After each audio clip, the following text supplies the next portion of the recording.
welcome to the Plant Based Forum, episode 2.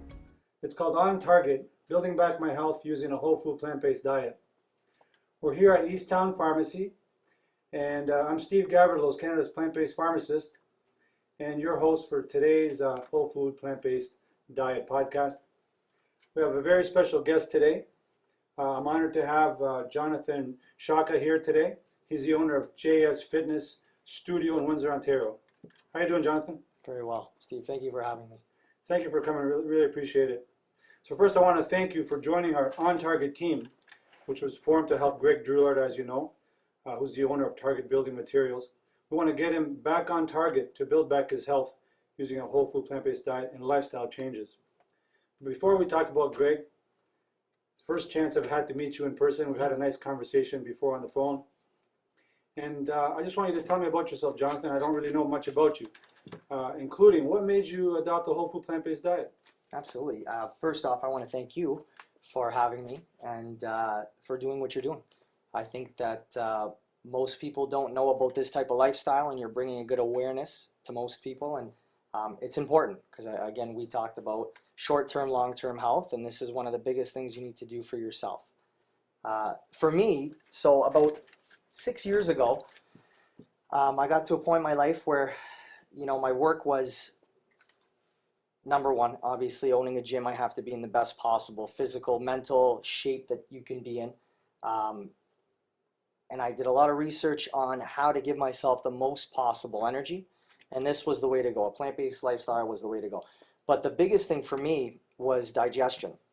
So I'm coming from a background of doing mostly bodybuilding, where you're eating 7 to 10 grams of protein, 7, 8, 10, ounces, sorry, not grams, ounces of protein at almost every meal, 6 to 7 times a day, which was not good for my digestive system whatsoever. So I needed to make a change. I was having internal issues, and everything I kept researching just kept going right back to this type of lifestyle. So I bought a few books. Dr. John McDougall, I read The Starch Solution, I read the Maximum Weight Loss Program, but my thing was I needed to adopt this again for my career. That was my biggest mindset. I'm like, if I'm going to be on the floor training people and being healthy for 30, 40 years, how am I going to do that? And again, it just kept reverting right back to this lifestyle. And I've been doing it now for 6 years, and I've never felt better. That's fantastic. You have to lead by example. Yep. Right? 6 years ago, so how much did you weigh back then? Did you lose any weight? I did. Weight loss is a side effect. I always tell people. It's a side effect. Your number one mindset has to be health. You have to focus on just being healthy, changing what you're currently doing to better your future, to better even your everyday. I weighed, at the time, I was about 230 pounds, and I weigh about 160 pounds today. So over a 6-year time span, it just naturally came off, though. I mean, the number on the scale, I don't even really weigh myself. I think usually I weigh myself when I'm going on a vacation, and I got to step on the scale with the suitcase. But I've lost 60, 70 pounds. That's so, and again, just a side effect. And how long did that take you to do that? Oh, I want to say, when it first happened, when I first changed and got rid of the meat, got rid of the dairy, got rid of the oil, I think digestively, internally, I lost probably 15, 20 pounds within 6 weeks. But I think it was just my body cleansing, getting rid of all that garbage, right? And then from there, it was slow. It wasn't fast, but it was just a slow process, 3-4 pounds every month. And then before you know it, you're at your natural weight. I mean, I feel like, most people are like, well, maybe you're a little too thin, or maybe you lost a little too much weight. And I tell them, this is where I should be at. Yeah. Eating this type of lifestyle, I feel the best weighing what I weigh right now. And again, it's just because this is where we should be. Yeah. Not only that, I mean, you're at your ideal BMI. Yes. Right? And absolutely. People forget. They look at each other, as I say to people, and they compare each other and say, okay, he doesn't look much heavier than I do, so I guess I'm fine, right? Yep. I mean, that's not the proper comparison. No. You really have to get down to that proper BMI based on your height and your weight. Exactly. Do you know what your BMI is right now? I actually don't even know for sure, but I know my height, so I'm around 5'10" and a half. Obviously, the weight should be around 150 to 160, and I'm sitting right there. I'm right where I should be. Yeah. So yeah. Now here's an interesting thing. So we're about the same height. So I'm about 5'10" and a half as well. And I weigh about 155, a little bit less than you. Okay. But at the same time, when I look at you, your physique, you're much, I mean, obviously you work out a lot. You work out every day. Yep. But in my situation, even though I'm at, I think, a good weight, good BMI, my body proportion is not the way it should be. Have you ever heard of a situation where it's called, where your BMI is normal weight BMI, but being overweight? Yes. Or anything like that? Can you talk about that? Muscular. So I feel that when most people work out, you're going to be more muscular dense, right? So even when I feel like I was even a little bit heavier, I wasn't unhealthy. I wasn't in the healthy BMI range. But if I was 185 pounds, sitting 5'10" and a half, 5'11", I'm still healthy. I'm not at the range it should be at on paper. But I think that having more muscle mass to my body equals less body fat. So obviously it you look a little different, you look a little bigger. But again, I always tell people, when you're on this type of lifestyle and you're starting this change, focus more on, the day-to-day and not focus on that number. Focus on transitioning with, eating healthy, working out, moving your body. You don't have to lift weights, but you can walk. You can, go for a light run. I mean, I've seen most people see the most results not even working out, just completely changing their lifestyle, right? And it's key. But I think muscle mass plays a big factor in BMI. I really do. And I feel that we're all different too. Our bodies are built differently. Our structure is different. So it's just the way it is. And I think being an athlete, coming from an athletic background, always lifting weights, always working out, even getting at my lowest point, I still had a good muscular physique, right? Kind of just stays with you. One thing you mentioned, which is huge, is the digestive aspect, why you decided to change.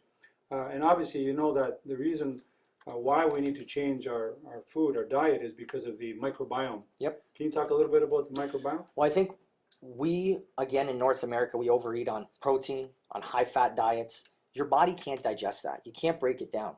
When you're eating the foods that are right for you, the fruits, the vegetables, the nuts, the seeds, the legumes, it's your body's going to naturally break that down, and you're going to digestively just bring it out the way you should. Your energy level should be higher. You should be going to the bathroom a little bit easier, a little bit better, more efficiently. I think that was a big change, though, for me. Like I said, when that initial weight loss came in, I think the first 15, 20 pounds was just everything internally flushing out of my system. It's kind of like a shock to the system, for sure. In your industry, the fitness industry, the main thing that they talk about is the keto diet. And they focus on, keto is actually a high-fat diet. Then you have the paleo diet, which is a high-meat diet. So talk to me about the fact that you're on a whole food plant-based diet, and your predominant nutrient is whole foods, and especially carbs. Here's the biggest thing that stuck in my mind when researching and finally doing and understanding why this is working, right? As a whole, the fat you eat is the fat you wear. So, and it's true. Like when you think of the science, your body cannot break down that body fat. You can break down carbohydrates. You don't store them as fat, right? You store them as glucose. What happens when you work out? You move your body. You're going to burn that excess glucose out. I think the marketing in the mainstream area of being in North America has really put an emphasis on keto, on paleo, and it's all money-based. I think if people are doing the right type of research and understanding what a human body should be intaking, they're going to find that all answers are going to point to our plant-based lifestyle. This is the way we should be consuming food. I think people get hooked on a keto diet because their first initial weight loss is water weight loss. So when you're consuming, when you eliminate all your glucose, all your carbohydrates, you're going to be at your most depleted state. So people think by stepping on a scale and seeing 6-7 pounds weight loss in 2 weeks, they're like, oh my God, but it's not body fat, right? They're not losing fat. They're losing glucose. It's losing excess water coming out of their body. So I think it hooks people. I find that when people first start this lifestyle, they gain weight because they've been depleting their body for so long, coming from a ketosis or coming from a paleo lifestyle. They're not eating enough. So what happens is their body is storing all this carbohydrates and they're gaining weight. I've had clients that have tried it in 2 months, like, I've gained 7-8 pounds. What do I do? Just let your body naturally get into the state. It's telling you something. You've deprived yourself of calories and nutrients for years. So now what? You're gaining weight. Mm-hmm. Natural, right? Have you ever noticed people that come in and they stay on a keto diet and you're helping them train, and you talk to them about whole food plant-based, but they just want to insist on staying on a keto diet? Have you noticed them running into any medical problems Big so time. many months down the road? Big time. You know what I find too, though? The biggest thing, Steve, is I watch their energy levels. Mhm. I watch how throughout a 30-minute workout, because our system, I designed a system to do 30-minute workouts only. They can't even sustain 15 minutes of what I deliver. Mhm. And I see it in their face. I could see it that they're just drained. They have zero glucose, zero They have no carbs, carbohydrates. yeah. They got nothing. They got zero energy. They're relying on fat to burn fat, which makes zero sense scientifically.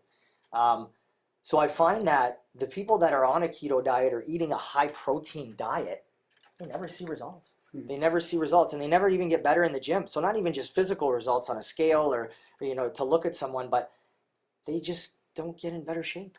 And it's sad, because I try to help, you try to help, and again, we talked about this earlier too, where my job is to really emphasize the fact of movement. Move your body. This is how you're supposed to move properly. And then I tell people, I'm not a nutritionist, but let me give you some tips. Let me help you out. Your energy look low today. Maybe you're overdoing it on coffee. Maybe you're going through you're taking in way too much caffeine, and now you're dropping, you're decreasing, you're crashing, right? So I see that a lot. I see that quite a bit. People don't realize how much of an effect the food that you put in your mouth has, on your energy levels. Huge. You're probably the only person that I know, that I've heard of anyways, that follows a whole food plant-based diet and is a fitness instructor. Do you know, is there any other people in the area? I don't know many in the city, truthfully, at all. I mean, obviously through Instagram and stuff, I research people that are all over North America and the world. But here in Windsor, I don't know that there are too many. But again, I think it came to a decision for me, was the fact that I'm on the floor all day long, and I need that energy. I need to sustain. I need to be the healthiest that I can be for my client, right? And for the people that are coming in. If I'm not healthy, and I'm sluggish, and I'm not delivering a good product and a good service, then I can't expect my members to come in and have that energy as well. Mm-hmm. So that was the biggest thing for me. And then with time, it's you realize that, okay, not only is it good for me, but it should be good for everybody, mm-hmm. right? For the environment. So you just kind of adapt that, and you move on, and you know that you're doing something right. Mm-hmm.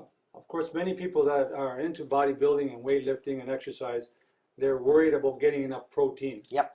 Right. So that's a common question that we always ask is, from your perspective, Jonathan, where do people that follow a plant-based diet get their protein from if they're not eating animal products? That's the biggest misconception in nutrition, right? I mean, people think that we need protein to build muscle, and we do, mm-hmm. but how much do we need? I was looking at a book over here on the wall, The Proteinaholic. It's so true. But the thing is I think, again, our westernized diet is based on protein, a little bit of carbohydrates and a little bit of vegetables. So we focus on having that big portion of meat at every meal. And hey, I was there, right? Because that's mm-hmm. how you're supposed to eat. Mm-hmm. Protein is in everything. I mean, you know that we've done enough research, I think, and you know that it's in everything. Mm-hmm. Excess protein is terrible.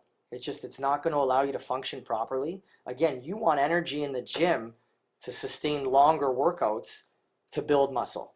But you can't have protein as your number one fuel source and fat as your number one fuel source in order to do so. You're still going to build muscle. You're still going to burn fat by eating a lower protein, high carbohydrate diet. And I found I've had no issues sustaining my muscle. When I lost my weight, sure, I shrunk a little bit, but I still kept muscle density. And again, it's going to put your body in a position where you should be, not over access protein, right? It's going to store as body fat. It's not going to give you the energy, and you're not going to build. You're not going to build as efficiently. So Jonathan, I'm aware of many elite athletes in major sports that follow a whole food plant-based diet, but I'm not aware of any in the NHL or hockey in general that do that. Can you talk about whole food plant-based diet in sports and its use by elite athletes? I actually don't even know if there's any NHLers that follow a plant-based diet, truthfully. There is one, Zdeno Chara. He is one of the older defensemen in the NHL. I think he's around 44, 43 years old. He does follow a plant-based diet. So he's the only one. It's funny, that I know of, but I know the game itself is changing. It's funny because when I played back in the day, everybody harped on being big. You need to be bigger, you need to be bigger, you need to be bigger, right? When they forget, I think we forget, and most athletes forget, is you need to be stronger. You need to be mobile, you need to be functional, you got to have that core stability. Where I think in today's game and most sports, they're finally transitioning to that. So I think more people are aware of the benefits of a whole food plant-based diet. And I know that, again, as a fact, he's 40-something years old. And again, it's never too late, but he realized, I watched a documentary around him or a couple of YouTube things on him. He's like, I got to be able to keep up to an 18, 19-year-old on the ice, and I need to be at the healthiest that I need to be. So he took a step back and realized the value of eating a whole food plant-based diet. But if you look at a lot of runners, a lot of runners or triathletes, triathlon people, they focus their diet around whole foods, plant-based. You rarely see them anymore. They're really starting to transition to that way, which is nice to see, right? Because again, you want fuel, you want the proper energy, right? It's key. And carbohydrates are the fuel for the body. Yep. If you look at people like that are in the movie The Game Changers, for example. Oh yeah, great movie. Watch The Game Changers. Really good. You have a lot of runners in there, elite athletes that compete in the Olympics. I mean, look at the Kenyans, for example. Oh, exactly. They follow a diet that's 84% carbohydrates. For sure. What is it? 10% protein and just a small amount That's of fat. it. Small. And they're running 24 hours a day, That's what I mean. winning Olympic marathons. Yep. It's important. I mean, I think they see the value in that because they know, right? And people always say, again, bringing it back to protein, right? You don't need that in order to be a high-level athlete. You just need to understand what the human body needs to be at that high performance.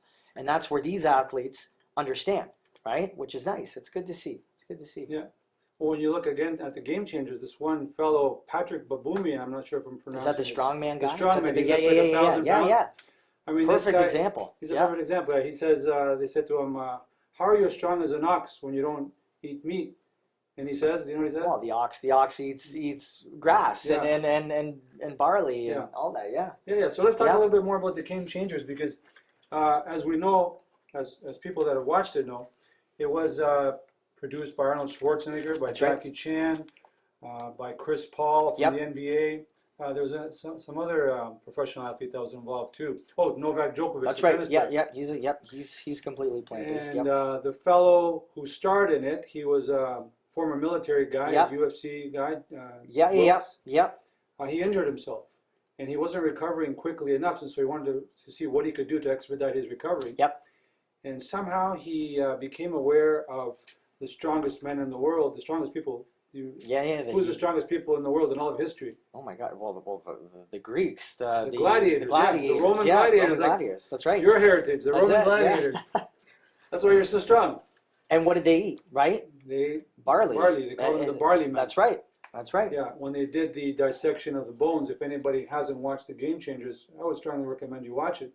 They actually looked at the bone after 2,500 years, and they still see that the bone matrix is still so strong.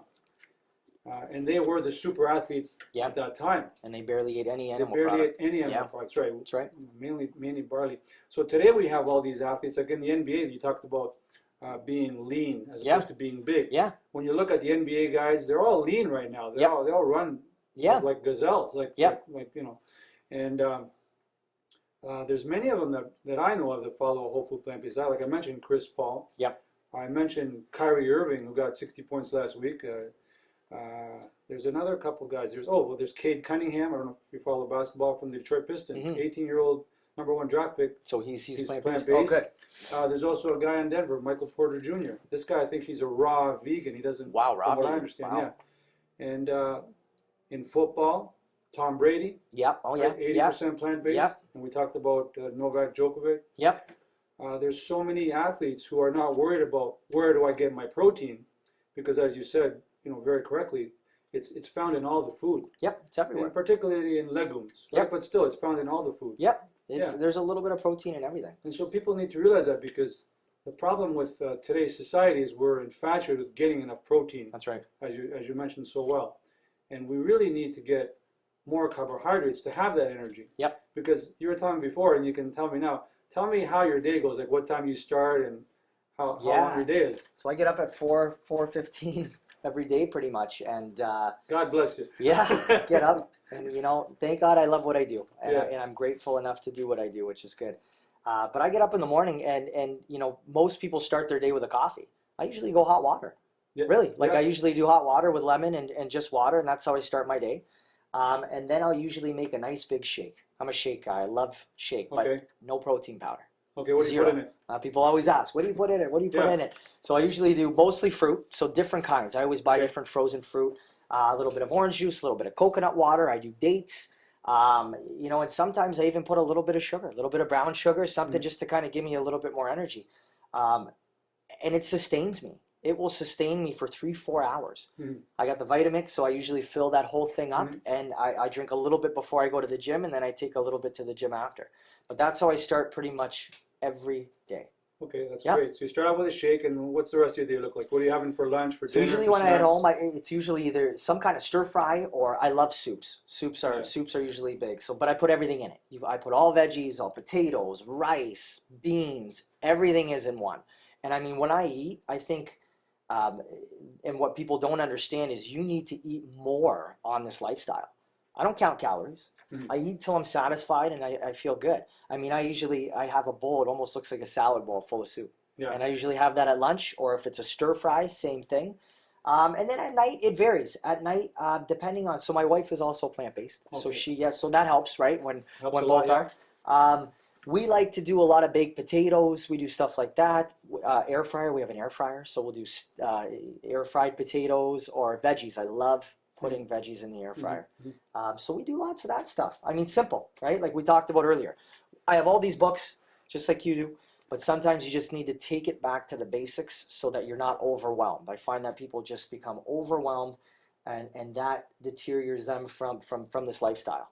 They're like, well, I can't do that. I don't know what to cook. I don't know what to eat. When you find 3 to 5 things that you like, and you stick with it. Yeah, you're absolutely Yep. right. I mean, as long as you're able to satiate yourself, Yep. and then you're not starving yourself. Yep. You're eating enough, and you're feeling full. That's the whole key with whole food Calorie plant-based density, nutrition. right? Calorie Let's density look is at calorie the density. key. That's big. Even though you're taking in less calories, and if you were to probably have a massive steak with a big baked potato, you can probably have 3 plates of potato and That's right. veg, and not even be able to eat that much because your stomach can't sustain it. Yeah. But you'll have more nutrients. You won't feel sluggish, and again, your digestive system will be good. Will be perfect.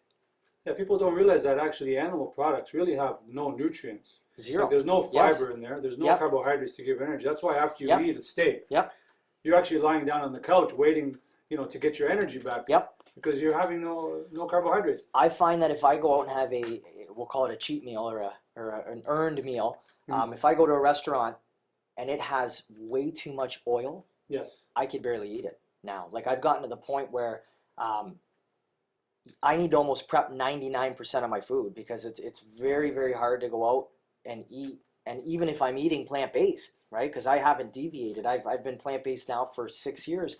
And even going out and eating like these Beyond Meat burgers and stuff like this, right? You want to treat yourself once in a while. But then you feel like garbage after. You don't feel good. And it's like, well, why do I keep doing this to myself, right? So people need to understand that eat the way you should eat. Even if it's a cheat meal, cut back on it. Don't eat so much. But I find the oil is a big thing when you're going out to restaurants. Really affects me. The oil is huge, and no matter what restaurant you go to, everything's cooked in oil. Even if you Yes. tell them, I know Dr. Esselstyn recommends when you go to a restaurant, just tell them you're allergic to oil, Yeah, because yeah. otherwise they'll just keep pouring it in there, They'll right? do it anyway. Yeah, they'll put it in there. Yeah. But I mean, oil is the most highly calorie-dense food there is, 4,000 calories per Per pound. pound. Yeah, so you're gonna have to have a lot of oil to even feel full, right? Yeah. So And again, no nutrients. no nutrients at all. Yeah, I mean, Zero. they've taken the olive, they've broken Extracted. it down, extracted all the Yep. phytochemicals, all the nutrients, all Yep. the fiber, Yep. and you just get with, as Dr. McDougall says, it's basically a drug. That's right. You know, pure oil is a drug. It's a drug, yeah. Yeah. Like caffeine. And that's the misconception that many people have. They say, oh, can I just have olive oil? What do you think is the problem with olive oil? Because everybody wants olive oil. Well, it's highly saturated. It's very, very, very, it's poison, right? And I mean, he did a presentation on it, I remember this. Mostly all oils are poison. And even avocado oil. People always ask me, well, what about coconut oil? What about avocado oil? And I'm like, well, the minute you put that in a pan, number one, it's highly toxic for your body. Like it's going to inflame your entire body, right? It leads to multiple things that will not be good for you. So I tell people, just stay away from it. I usually use vegetable broth. I'll saute in vegetable broth or use substitutes like that. But it, again, zero nutrients, zero health benefit. Yeah. You made a very good point. You used the word inflammation. Yep. There are oils, there's foods that have a high inflammatory index. We talk about a high glycemic index, which are in carbs, but then there's also an inflammatory index that a lot of times people don't know about. Yep. But you mentioned oil is highly inflammatory. So if you're an athlete that wants to recover quickly, for example, that has osteoarthritis or rheumatoid arthritis or aches and pains, that's huge, right? You want to cut out the oil. And also animal products are very inflammatory. Yeah, that's right. Right? And as we know, of course, processed food we just don't even talk about anymore because we don't want to, even consider. But unfortunately, our city and every city is full of processed food. Yep. So people have to really, focus on their health, number one. Yep. And not be a victim by going to all these fast food locations. I think in our lifestyle, and the way we live in North America, it's convenience. That's the problem. It's too easy to go to McDonald's. It's too easy to go to Burger King. It's too easy to grab, something from a convenience store. Where I think we need to understand that it could be easy to go to a grocery store and eat whole fruit. Have that with you all day. Keep a cooler with you in your car. Have your water, right? Drink lots of water. I think that we don't realize what we can do, and we focus on the things that are too easy and convenient. Jonathan, that's great advice. Just think about it a little bit before you put something in your mouth, because as we've said many times, what you put in your mouth is a very intimate act, right? You shouldn't take it for granted. No. Right? So just putting a little bit of thought, as you said, that's great advice. Yep. And I think if people follow that advice, they'll be a lot healthier physically. Big time.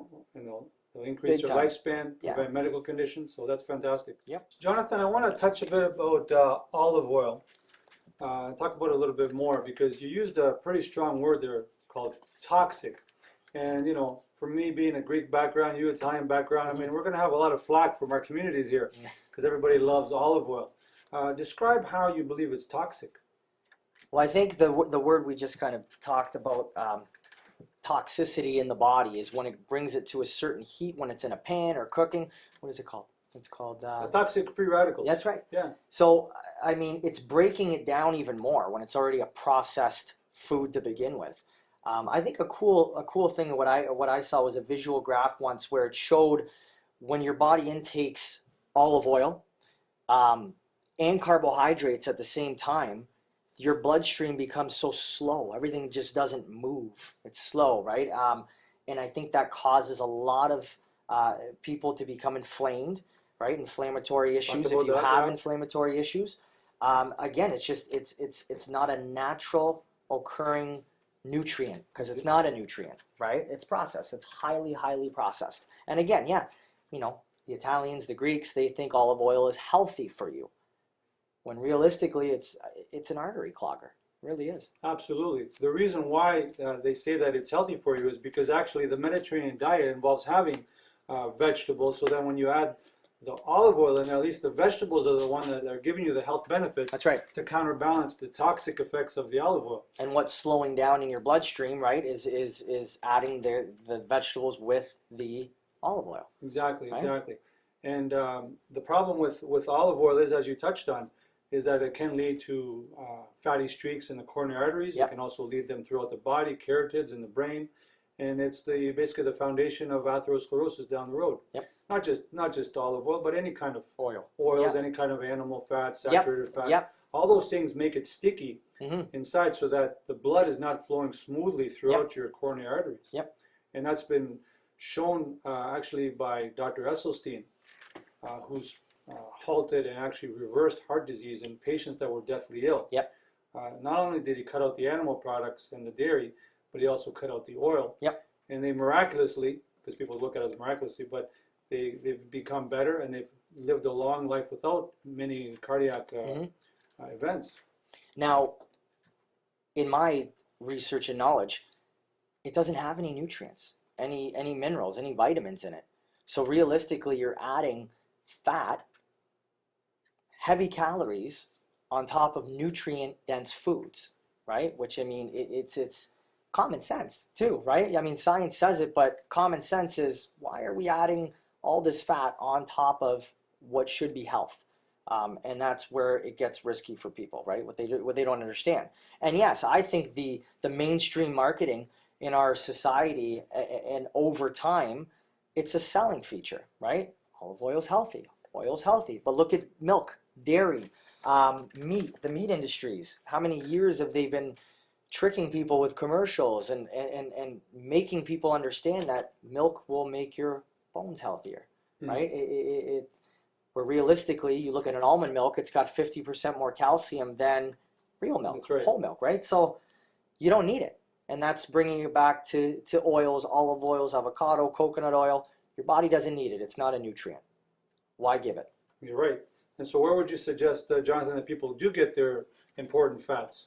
Yeah, I think avocado is a big one, right? But again, The fruit, avocado fruit. that's right, an avocado fruit, not an oil.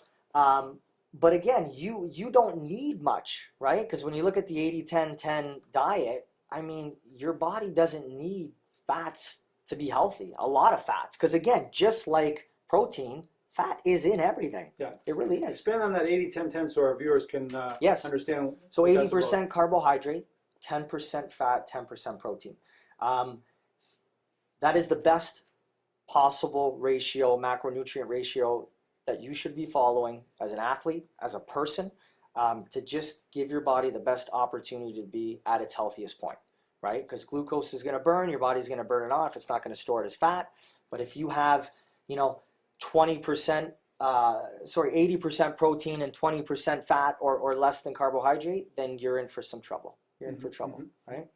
And you mentioned 80% carbohydrates, and people are fearful of carbohydrates, so we need to really distinguish What's a good what type of carbohydrates you're talking about. Fruit, whole fruit. I think that is your best source, number one, in my opinion. Potatoes, legumes. You're looking at things that are not processed. Oats, whole oats, rice, brown rice preferably. I know some people like the white rice, so hey, let's give it to them, let them have it. Yeah. I mean, I prefer white rice myself, but there's more nutrients in the whole grains, and that's where people should be kind of focusing their mindset on. Staying away from processed bread, pastas, highly sugar foods. A lot of people aren't good with that kind of stuff. Their body doesn't digest properly. And it doesn't give nutrients, right? So anything you're pulling away which is processed, it's not whole. The whole food is where the nutrients and the minerals, vitamins are. That's right. And I always tell people how to distinguish that. It's very simple. It's what comes out of the ground. Yep. If it comes out of the ground, it's a whole food. Or it's got less than one ingredient, right? If it's one ingredient, you're good. That's right. That's right. And like you said, you don't have to make things complicated. Just make basic foods, basic recipes. I mean, those books are fantastic, but you don't have to dive so deep into those recipes. You can just eat whole foods. You can eat them separate. Simplicity. You talked earlier about the Starch Solution, written by Dr. John McDougall, and there he talks about focusing on starch, which is the ingredient that civilizations have survived on for thousands of years, right? He studied. I think he was in Hawaii where he did his residency. Yeah, that's right. That's right.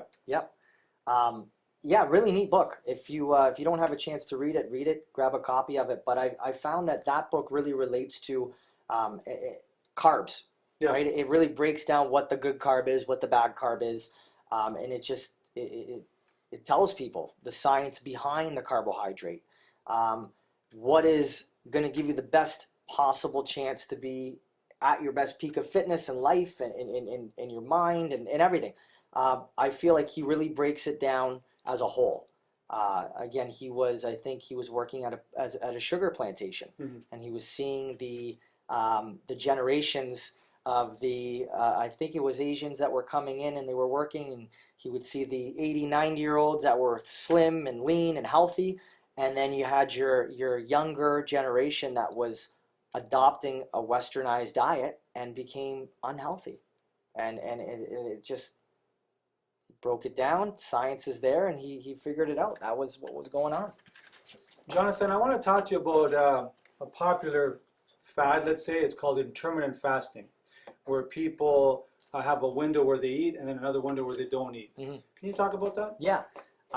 From experience, I've tried it. I think every one of us has tried fasting at some point in our lives, in our fitness lives, or you know. But I think, here's my outtake on it. Here's what I think. It's good. It's used as a reset. So I think that what most of us don't understand is fasting is a reset tool. It's to give your body time to internally heal from bad foods, from lifestyle, right? The biggest thing that people don't understand, though, is when you're fasting, if your window is from 12 to 8, you're doing intermittent fasting between 12 and 8 o'clock, you need to eat as much calories as you would in a normal 24-hour time span, or else it's not going to do anything for you. It's not beneficial at all. I think that again, it's used as a fat loss tool, but it's not sustainable long term, in my opinion. I think that it's a form of starvation. And again, I think it's great for someone who needs a reset, needs to get their body properly metabolizing, getting you in a good state of fat burning. But I think long term, if you're not doing it properly and consistently, I don't think you'll see benefits long term. Do you have any of your clients that follow intermittent fasting? So I've had clients who have approached me and asked me points about it. And I say to them, well, why are you doing it? What are your reasons? Of course, number one is weight loss, right? Okay, what do you want to see from this, though? What is weight loss the only thing you want, or is it more health for long-term health? Well, weight loss. Well, then I'm like, it's not going to benefit you short-term. It's a long-term, again, process. It's like working out and eating healthy. You need to do it longer term. I know for me personally, it doesn't work well with my lifestyle and how I live. And again, it works for some people. People will see benefits in weight loss and health, but you have to understand it to a full perspective. It's got to be fully perspective. Like, you need to understand that exactly what it's doing for your body at all times. And if you don't, then it's not going to do anything for you. I really don't think. So what you're recommending is eat the number of calories you normally would in a day, but just eat them in that window. You got to eat them in that window. Okay. I think that we don't understand that. I think you eat 1 or 2 meals. I was researching someone who was doing intermittent fasting once. He would eat 1 meal a day, but it was 3,000 to 6,000 calories. And that's actually the right way to do it. Truthfully, you need to eat enough calories in order for your body to reset itself, and you're not digesting and throwing food in all the time, right? But I find that most people that do intermittent fasting don't eat enough. They don't eat enough food. So that's the key then. That's the key. If you're going to do it, you got to eat enough within your window. Yeah, and they know. And how do they know that they're eating enough? Is if they follow a whole food plant-based diet, they just your body will tell you. Yeah, your body will tell you. You don't have to count calories. And that's key. I think that they count too much, and they don't rely on their internal satiation of when they're full. But they need to make sure that they're eating enough calories. And I find that if your window is not big enough, then you're not going to get enough nutrients in your body. And you will revert. You won't lose any weight because your body will be in starvation mode. Right. So yeah. Talk about starvation mode a bit. Yeah, I mean, it's a simple process. It's you're depleting your body, not getting enough nutrients in your body, under eating on calories and nutrients, thinking that you're hopefully going to lose weight, when essentially you need to feed your body more in order to get your metabolism and getting out of that starvation mode. Again, it's just the number one thing most people think is, let's undereat to lose weight. That's starvation. But like ultimately, it's going to fail. It's hindering your body. Yeah, it's fail. It'll completely fail. Yeah, your body's retaining. It doesn't want to release No, those. It's not going to release. It thinks there's a famine going on. Absolutely. Talking one more thing about starvation, there is situations where starvation, let's say, has been utilized medically, as you know, in the True Yes. North Health Center, Yes. where people may be morbidly obese. Yep. Has been used to treat cancers, has Yep. been used to treat type 2 diabetes. Can you give us a little bit of information about that type of fasting where they don't eat anything at all, but And just just drink water water. fasting? Yeah. I think if someone comes to you to these facilities and they are at their worst possible health that they've ever been in their lives, I think it's a really good tool for them. I really do. But again, it's a short-term tool. It's to get their body reset, to get them in a proper state so that they could start feeding their body with the right nutrients again, right? Stop feeding it with garbage. You're at your worst health ever. So what do you need to do? Just stop. Let your body internally start healing naturally. And I think that's key. So you see them go on it for 30, 60 days, which I mean, it's such a mental game I can't even imagine. But the benefits are huge. But again, it's not long-term sustainability. It's not going to be able to sustain you long-term. Right, right. It's not something that I recommend to people to do unless No. it's medically supervised, Exactly. of course. Big time. But it is a tool, for example, compared to even using bariatric surgery. Yep. So right now, the choice that people have, the primary choice is bariatric surgery. Yep. But I think that the Ministry of Health, we should consider having these medically supervised weight loss clinics. Yep. That are proven Yeah, to do the same thing absolutely. as weight They loss work. as a bariatric surgery, right? They work. They work. It's called autophagy, where the That's body actually eats itself. Yes. And then once they get to that point, that they're gradually reintroduced into eating fruits, Yep. something very easy to digest, Yep. and hopefully they'll continue on with a whole food plant-based diet or something close to that. Because Absolutely. we didn't talk about earlier, Canada Food Guide is essentially a whole food plant-based diet. Yeah. You want to talk about that? Yeah, it's changed, right? When did they make that change? 2019. 2019. Yeah, I mean, again, how can you not with the science, right? The emphasis needs to be on whole foods, fruit, veggies. They even took dairy completely off. They Which took is it off it as a off? drink. The drink of choice is water, It's water. or plant-based Okay. milk. But they still have cheese in there a little bit. Yeah. And you know why? Well, the dairy farmers. Exactly. They're paying. They can't exactly. They can't get rid of it. It's not as bad as in the States where there's That's a lot right. of lobbyists. That's right. So here, we know that fortunately science came to the table and they Yep. left the dairy and animal industries Yep. out of the room. Yep. And that's why we have a food guide that's primarily whole food plant-based. They promote plant proteins in lieu of animal proteins as Yep. the #1 protein source. Absolutely. Yeah. And about time. About time. Jonathan, I really want to give you so much credit for all this information that you're aware of. You are a great resource for people. Thank you. Not only from the fitness perspective, from the nutritional perspective. The fact that you haven't done any formal training in nutrition does not mean anything because you've studied so much and you've actually applied it to yourself. Yep. And knowledge, you acquire knowledge from reading, from studying, from watching videos, and I can see that you 100% know everything that has to do with nutrition and the way that I believe people should follow it. So, I admire you a lot for that. Thank you very And much. I'm very surprised, pleasantly surprised to have you come here and say all these things that really, I think that everyone should listen to. So let's continue on with that because I think we're having a great conversation. Let's turn to Greg now. We didn't talk about Greg yet. Mr. Drouillard. Yes. As you know, the reason why you're here is because of Greg Drouillard, who sought out my help. He wanted to lose weight and achieve his desired goal within about 6 months. So me, as a traditional pharmacist who focuses on plant-based nutrition, I can kind of help from that perspective. But I really wanted to get an expert in the fitness field. And so when Greg referred me to you, I was like so surprised that you actually followed a whole food plant-based diet. And so I was ecstatic to know that you're going to be on this on-target team, as we call, from the fitness perspective. Tell me, Jonathan, up until this point, what have you done with Greg to help him to achieve his target? So Greg and I met now. I think we've been training now for about 6 weeks. I think it's been about 6 weeks that he's been in the gym. We started out slow. So my fitness background is a little bit different from what Greg is used to. Greg is used to the traditional bodybuilding style workouts, lifting heavy weights. And it's the system that I have in play for Greg is definitely lighter weights, more functionality, a lot more core stability work. I'm training Greg as if he was an athlete. Let's just put it that way. And I think the 30-minute model, the 30-minute system is something that he's not accustomed to, but he's falling into it very nicely. So we started out slow, introducing him to different systematic workouts that I put together for him. And now he's following right into the groove, which is nice. He's really coming along.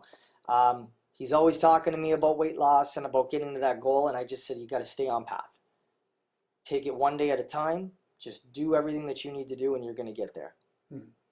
What's your opinion on somebody who's following a whole food plant-based diet but is not losing weight right away or at all? Yeah, so I think I touched on this earlier. I think that when people change to a plant-based lifestyle, they're coming from a depleted state of food, right? Because, I mean, I think we all understand that, or we are all told that eating less, right, and eating, you know, higher protein but lower carbs, but just eating lower calories in general are going to lose weight, where I don't think that's the case. I think that the more nutrients that's in your body, the more vitamins and minerals, and you're eating till you're satisfied, that's what's going to allow you to lose weight.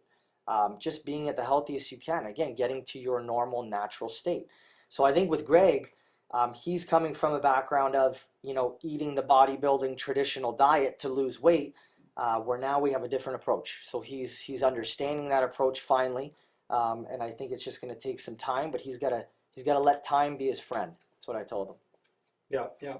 It takes a little while to figure all that out, especially when you don't have any experience at the beginning. But definitely when you're having a diet that's low in calorie, like a calorie deficit diet, whether it's keto diet or paleo or whatever, you're going to lose weight. But like you're saying, it's not sustainable. No. And that's a problem. No. Now going back to the exercise, how many times a week is he doing this 30-minute exercise? He's coming in around 3 to 5 times a week. I mean, the good thing about our system is we're not breaking his body down the same every day. We're hitting different body parts. You know, we're doing a lower body day. We're doing an upper body day. We're doing a cardio day. So I'm allowing his body to get accustomed to everything. Awesome. And that's key, right? I think it's key that we don't wear him out. I don't want to wear him out. I want to make sure that he's going to give me everything he's got for the 30 minutes, but he's not broken, right? The key is keeping him healthy as we're trying to transition him into this new phase. So. Mm-hmm. And when you talked about him doing lighter weights, you're talking about him doing dumbbells, doing universal, or doing tension bands. What kind of weights is he doing? So at our facility, we have only free weights, functional. Okay. So all dumbbells. So we pretty much work with pretty much all dumbbells. We rarely even work with barbells. I find that dumbbells are the best tool for somebody to understand how to move their body properly. So getting them in the right positions, you know, knowing where your peak point for pressing, for squatting, dumbbells are going to be a perfect functional tool to use. So we're pretty much just doing that. And my rack has no more than 30 pounds on it. So each one of our stations we have at our gym have a rack from 5 to 30. So I focus more on that functionality. Very good. So you have a wide variety of aged patients, or? We do. Sorry, I called them patients. Patients, Customers. yeah. Customers. They are patients in a sense, but yeah, we have our clientele ranges from anywhere from I train 13-year-olds. Really? All the way up till 70, 78 is my oldest clientele. Serious? Wow, that's excellent. Yeah, so there's a good range of age. And again, each workout is fully tailored to where your fitness is. So we have a workout that we do, and we can modify the entire thing to where your fitness is. If you can't jump, that's okay. Here's your modification. You know, lighter weight for this, no weight for this, just to make sure that you're doing everything properly. So this is what's going on at JS JS Fitness JS Fitness Sounds Express really Studio. good. Yes. I think I got to look you up, you know, because I need some help with that. That's right. So you're saying that you could help anybody, whether they're a teenager or in their late 60s or 70s, to get into the best health of their life from a fitness perspective. You're also offering nutritional advice where necessary, where possible. Right? And you're not making them look like they want to be a bodybuilder or a weightlifter. You're just trying to get them to be a lean, mean fighting machine to make it through life and avoid medical conditions. Is that it? That's absolutely it. I think the biggest thing for me is, in what I bring from my perspective with my business, is I want you to move like an athlete. Right? I want you to be able to feel good all the time. And yeah, you're going to see results. Again, it'll be a side effect of coming to the gym, moving your body, and eating well.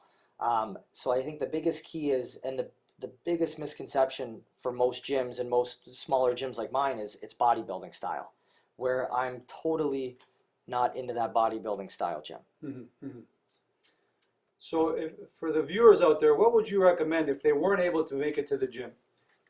What would you recommend that they follow during their daily lives, their daily routine? Movement. 30 to 40 minutes of movement a day is sufficient. I think, again, a lot of us overtrain our body, which is not good as well, right? Where I think, and I was telling Greg this too, because he was saying, you know, maybe I should come into the gym 7 days a week. And I said, well, sure, when you're ready. I think right now your focus needs to be on 80% of your day, making sure that you're eating those right foods. Get the right food in your body. And you know, the workout needs to be a small percentage. It all intertwines at the end of the day, Mm-hmm. but focus on what is the most important for you at this point in your life. So for Greg, his diet and nutrition needs to be number one. I'm second.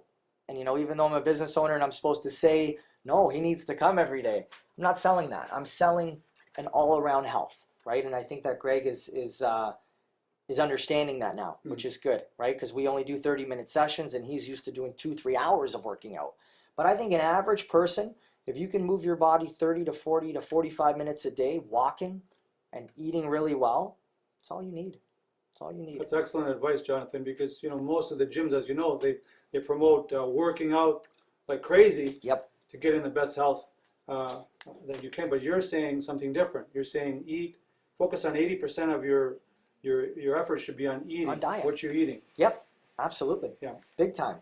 Again, when you understand that, and when you understand that long-term diet is going to keep you the healthiest, right? And movement is going to keep your mind and your heart and your internal organs, everything moving and shifting properly, that's when you'll see results, right? When you put the diet ahead of the workout. You can't out-train a bad diet. Excellent, excellent. And you know, you're part of what we call lifestyle medicine, because lifestyle medicine is not only what you put in your mouth, your nutrition, but also your exercise and activity. And it's so important, I think, for viewers to understand, especially if there's any viewers out there who are in the healthcare field, that you know, medication does not cure diseases, right? It just manages diseases. And I think I would highly recommend anybody, I know I will for sure, recommend any type of, I'll call them patient, to come see you, because it's not only the medications that we take, which I call a crutch, they're just there to help you to manage it. And it's not only the food, but also exercise is a vital part of it. And I think it's very important for people to recommend people come see you. I seriously do, because I don't see that happening at any other gyms. I've been a member at other gyms, and you know, there's no information about eating properly, and especially there's no information about following the diet that's ideal for the human body. That's right. Yeah, that's right. So I want to thank you, Jonathan, again for taking the time to come out here today and discuss whole food plant-based nutrition and how it fits in with the fitness that you teach and you promote. And I want to really acknowledge that you're the only person I ever met that does that. And I think, again, people should come and see you for that if they really want to get in the best health and best shape that they can possibly be. I want to thank you for what you do, and it's been my privilege to meet you, and I hope we continue to stay in touch. I'm sure we will. Oh, we absolutely will. Yeah. And hey, hopefully you'll see me as a client soon. My pleasure. I hope. Thanks, Steve. Thanks for having me. And Thank you. Before you leave, just grab one of those money trees right behind you, so you can have a little keepsake Beautiful. from the Plant Based Pharmacist. Appreciate it. Thank you very much. Thank you very much. Thank you, Steve. Thank Appreciate you. it. Good work. Thank you very much.